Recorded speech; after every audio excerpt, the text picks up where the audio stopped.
Peace, everybody. What's happening? This is Stacy Patrice, and I am here today to talk to you all about the cycle of consumption.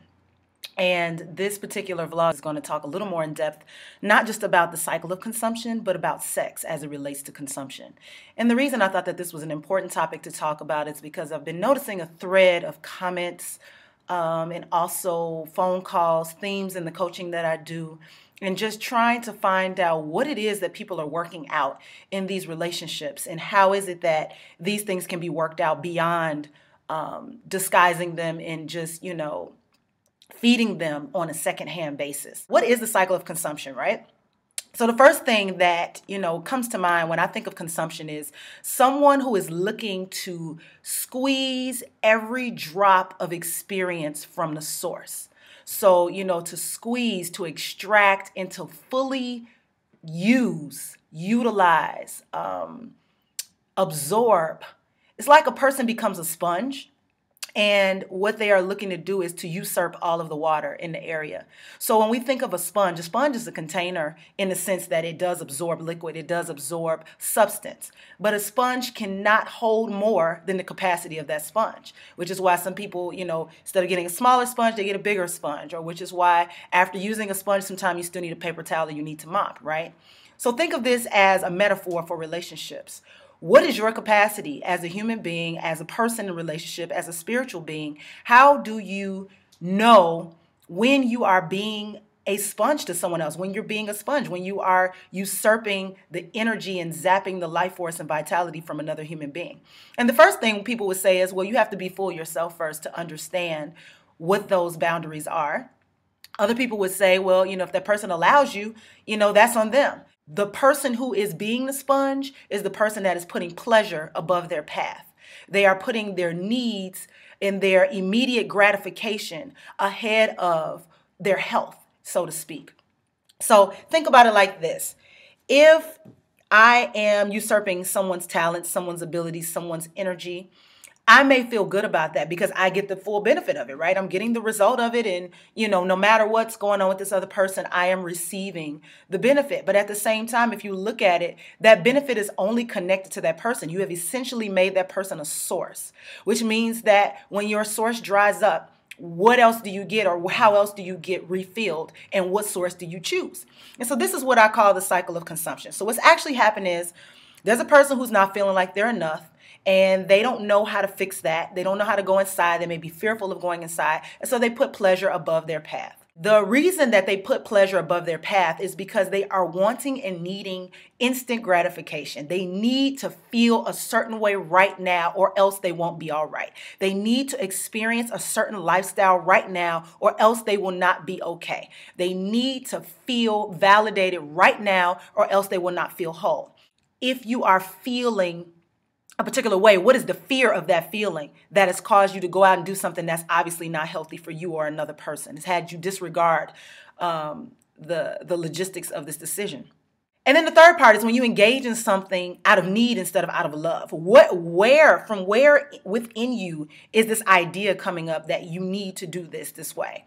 And usually that is someone just ignoring themselves. Someone just saying, I don't want to go too deep into what it is I need to do. Life is supposed to be fun and superficial and surface, and I don't want to be one of those deep people. I don't want to go on a journey with myself.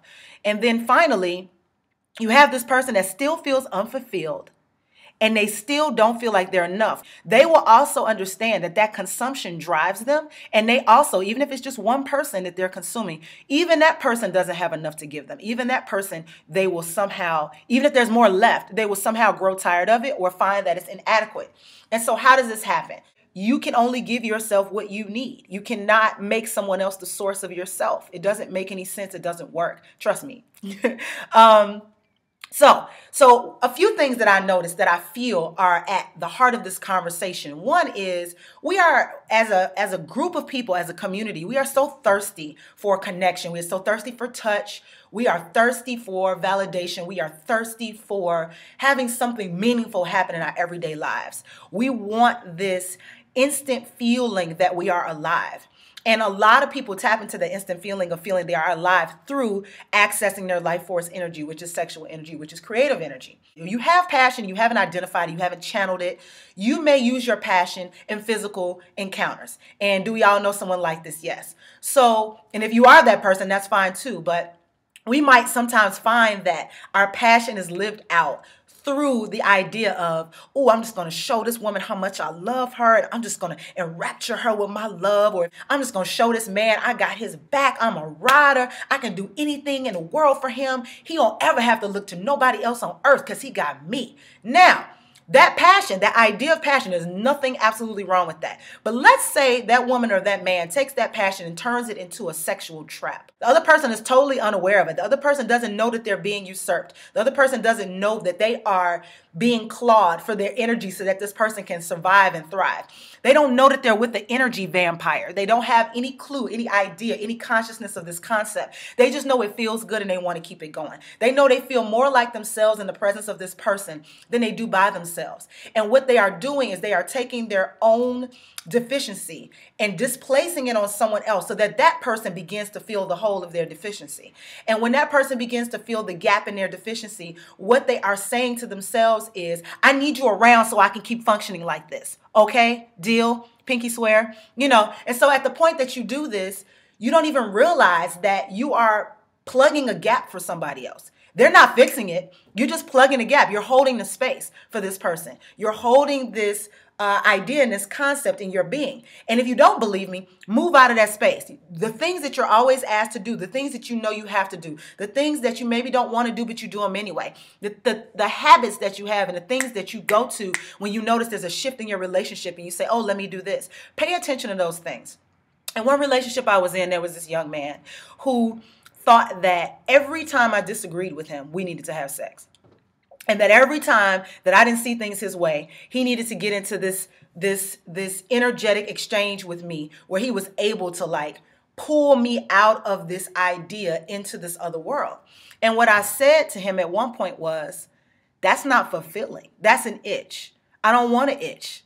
I don't want to fulfill an itch. You know, when you're living a life with no purpose connected to it and you continue to have sex, you continue to have this constant flow of intercourse to keep the relationship afloat, you can only do one of two things, if not both. Either you create a life without passion or you create your life without passion. I think a lot of dramas that happen between people who have children together happen because they created this life without passion. This little person was created from something that wasn't a plan. It wasn't a purpose. It happened. The energy was so strong. It culminated. It connected. Pow! A life is born, right? It doesn't mean there's anything wrong with that. It just means that if there was not a plan, then it starts to go awry at this juncture. Or if you continue having this exchange of intercourse with someone over and over and over again to keep the relationship afloat, what you may do is you may find that that is the highlight of your life, that that is your goal in life, that everything else is just shades of gray until you get into that passion point where you're into this deep, enduring, smothering, physical, deep and gritty and raw sexual encounter. And it doesn't mean that this sexual encounter is not enjoyable. By all means, it is the most enjoyable thing that you're doing, which is why you engage in it so often. Your passion is tied up in sex. If you are thirsty for connection, if you are longing for touch, don't rely on the egoic communication from sex. Don't rely on that moment when that person is submissive to who you are, or that man is dominating you in the way you want to be dominated. And the two of you are exchanging feelings that you don't exchange anywhere else in life. Work on those in your waking life, practice those in your waking life, and return those to each other before you get to that communication. So that communication is not the only place where you're receiving fulfillment. It's not the only place where you have purpose and passion. And it's not the only place where you're able to engage in a way that is meaningful for whatever it is that you're here for. On the other side of that, I think of arousal as just what it sounds like. Arousal means something is arising within you. Something is being awakened. And so can you awaken yourself outside of sex? Do you have any awakening outside of sex? Are you even awake while you're having sex? The arousal factor is a process and a journey if you allow it to be. I consider myself a sapiosexual. So I know that I'm turned on to people that are intelligent. I'm also turned on to people that are beautiful and radiant. And I'm also turned on from people who have great decision-making ability. They have great judgment. They're open. They are communicative and expressive, and they have purpose in their life. And so then the question then becomes, if that's what I'm attracted to, do I let any one of those factors dictate my attraction? Do I let any one of those factors dictate my arousal? I can be aroused by somebody physically, and that's it. I mean, we've all done that. I can be aroused by a wonderful, amazing conversation I have with someone and realize that there's nothing else really there. And it doesn't mean I cut off the relationship. It means that, yes, I can be attracted to my friends the same way I am to my mate. It doesn't mean that I'm acting on that attraction or that I want anything else to come from that attraction. But there is an attraction between us, and that's why we connect. So it's not finding everything in one person, but it's also not compartmentalizing and segmenting the idea of your relationship. But if you are only responding to an instant of your entire desire, then you are left wanting to consume other areas where another piece of that desire is present. And at no point does that give you wholeness. It gives you perceived wholeness across different people, where you have to consume different people. And when we see those people walking around through life, they look dried up and crusty. And the reason they look dried up and crusty is because there is no sparkle in their eye. There is no clarity. There is no clean, concise, clear energy. It's very staticky. And the reason it's staticky is because they're spreading themselves around too thinly. We are not meant to spread ourselves around thinly. We are meant to have passion and purpose in everything that we do. I'm talking about the quality of the lifestyle, the quality of the experience, and with that may come what someone can do for you. So my question to you is, was your nest empty when this person showed up? In other words, were you barren? Were you looking for something when this person showed up? Or did this person show up out of the state of attraction, out of the state of, I am actually attracted and like this person. This person can change, what they look like. They can change where they work. They can change how much money they have. They can change where they live. They can change who their friends are. They can change what they eat. And none of that will matter to me because I really and truly notice I'm not saying love, like this person. So outside of love, do you like the person? You can love a lot of people. You just have this deep, endearing feeling for them. But do you like them? Can you put up with their changes and their idiosyncrasies and not make them mean something about you? Can you travel through life with them and enjoy their enjoyment, while you're enjoying yours? And can they be part of your enjoyment? Are they supporting you in the sense of, are they telling you who you have to be, or are they going with the flow? So these are all important questions to me. And I talked to a friend of mine yesterday who, just helped me to realize that as women, we often misappropriate our wombs. We often misappropriate that energy. That energy is often used as a receptacle, instead of a manifestation center. It's a manifestation center. It is the seat of creation. So why do we use that as a receptacle? Why are we taking in so many different people's energy? Why are we allowing people who are not worthy to be in our space? It's not aligned with you. You align it because you don't know what to do with yourself when you don't feel whole. You don't know how to step back to you. You want to step outside, and then you become a receptacle to this man's seed, and you instantly find yourself in a space of confusion. Like, how did this happen? How did I get here? Been there, right? You have definitely taken in. We've all had experiences with somebody that we would say, oh, I shouldn't have done that one, or I'll never tell anybody about that one, or this is the last time I'll talk about that one. And the reason is because we still are left feeling that emptiness and that barren energy even after that person is gone. For all the usurping in the world, you're still not full. For all the energy vampiring in the world, you still need someone else's energy. And guess whose energy you need more than that person? Yours. So it's like, at the end of the day, why don't you skip the middleman and go straight to the source? Go straight to yourself and deal with yourself. And how do you deal with yourself? You have to cultivate a ritual. My friend Angelique and I were talking one day, and we were saying we could not date anybody with a life without a ritual. There has to be something that this person puts in their life that becomes the epicenter of how they create and how they live and how they, the principles that they live by. And it happens from a ritual. It doesn't happen from an idea or an imagination. There has to be some centering, there has to be some nucleus. And this nucleus is the cluster that contains all of what that person is able to push outward. So when you look at somebody and you feel a certain energy from them, or you sense a certain something about that is not right, you are sensing what is in their nucleus or what is not. If their energy is scattered all over the place, they're not really contained. It's just kind of, it's all like that. And so you're just catching an array of it. It's not really potent. It's just kind of like a hit or miss. And that one day you might have caught it, and then you see them again and it's gone. And you're like, what happened? What part of the game is this?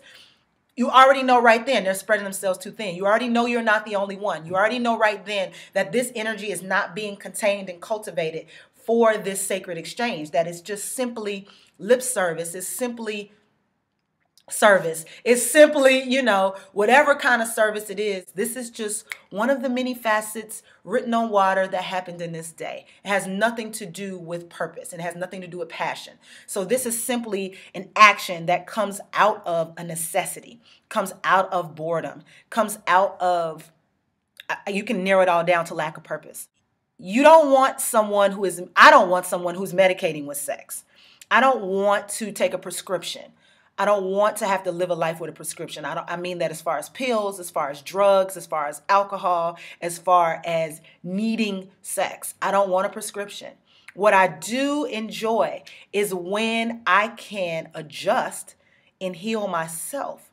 And in healing myself, I've already become whole. So then the entire universe and perspective shifts to that energy. I can't see someone who's broken when I'm broken myself. I can't live from brokenness if I have concentrated, cultivated, and found the nucleus of wholeness. Then that way I can't radiate that energy, I don't attract that energy, and I can't accept that energy. It doesn't mean I don't recognize it. It definitely means I do recognize it, but I can't accept that energy as, oh, I will let this person in my life and come and wreak havoc and they become a liability to me and I'll totally follow my ass and do whatever I need to do to keep them around because, well, in the deep of my heart, I feel kind of sorry for them because I'm just like them and I don't want to tell anybody that, but everybody knows it because look who I'm dating. Like attracts like. If I'm dating them, that must be me too, right?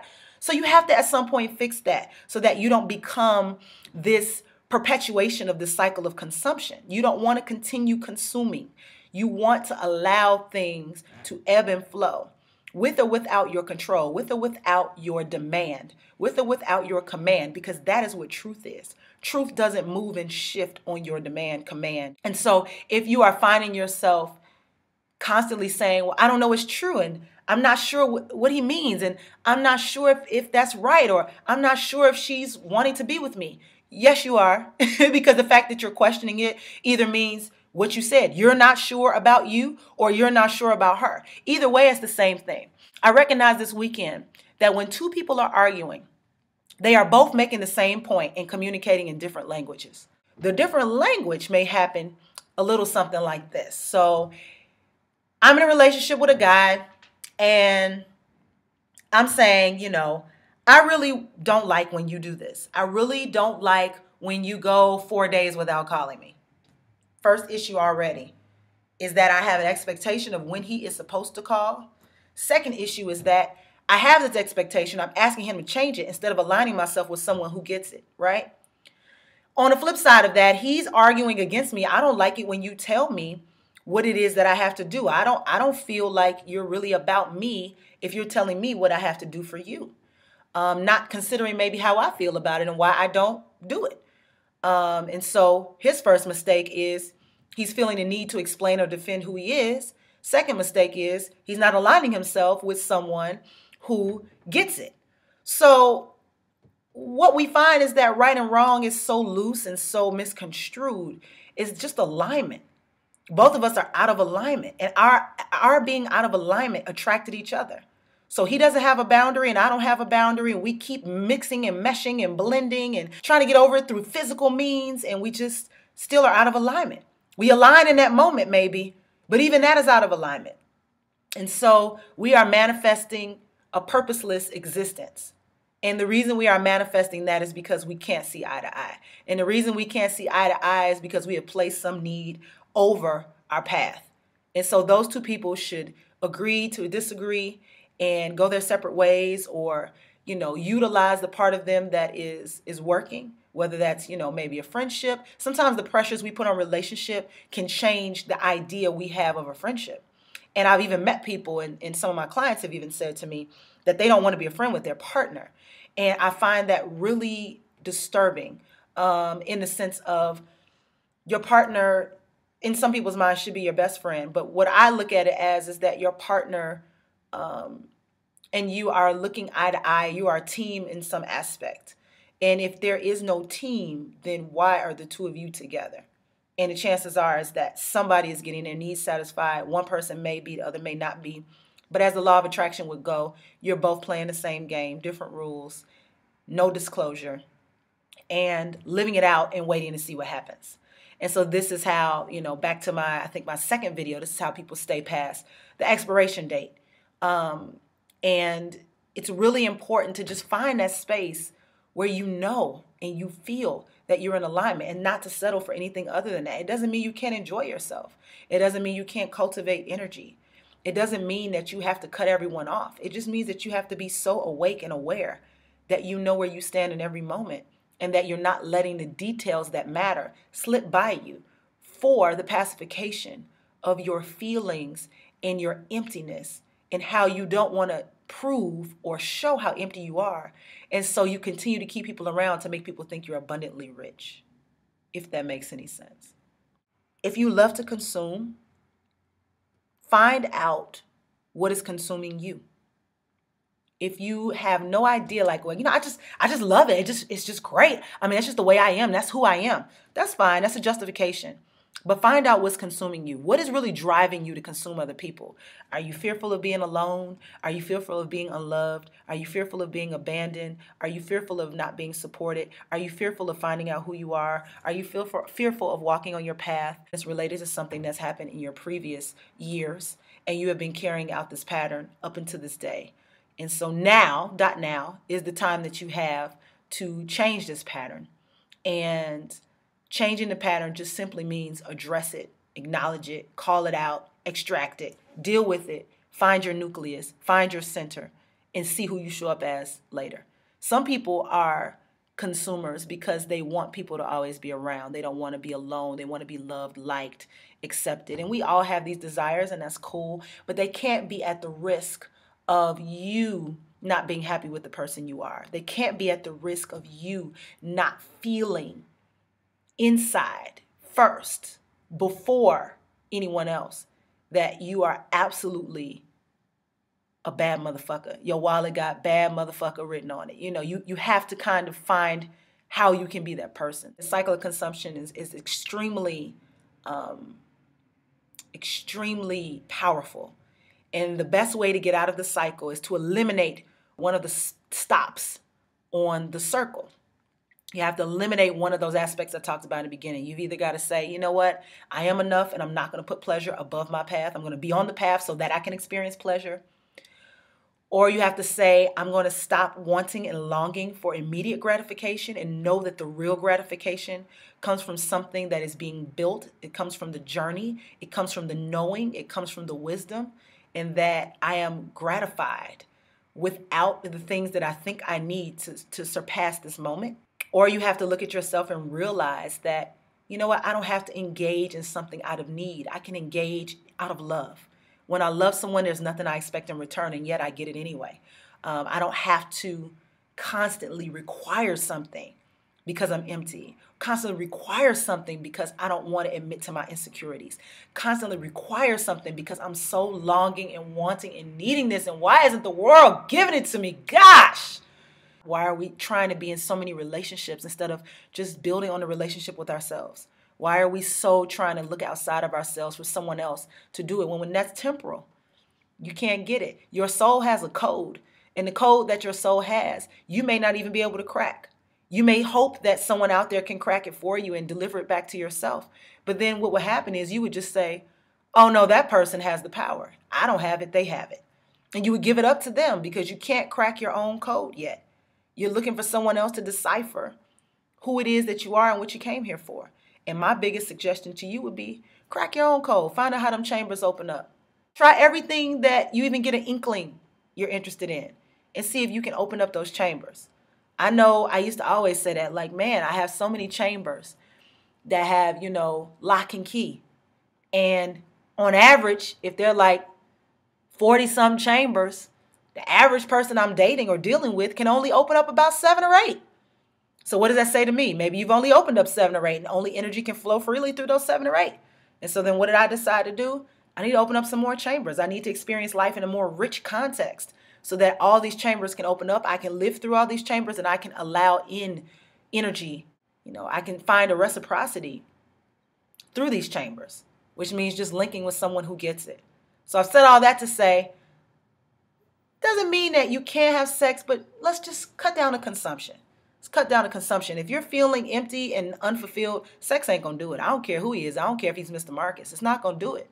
It's not going to do it. And, you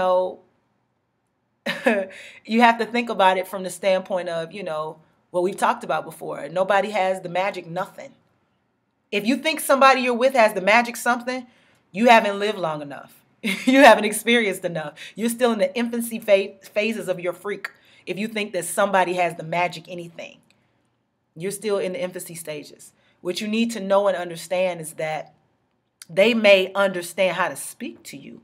They may know some magic as it relates to your body.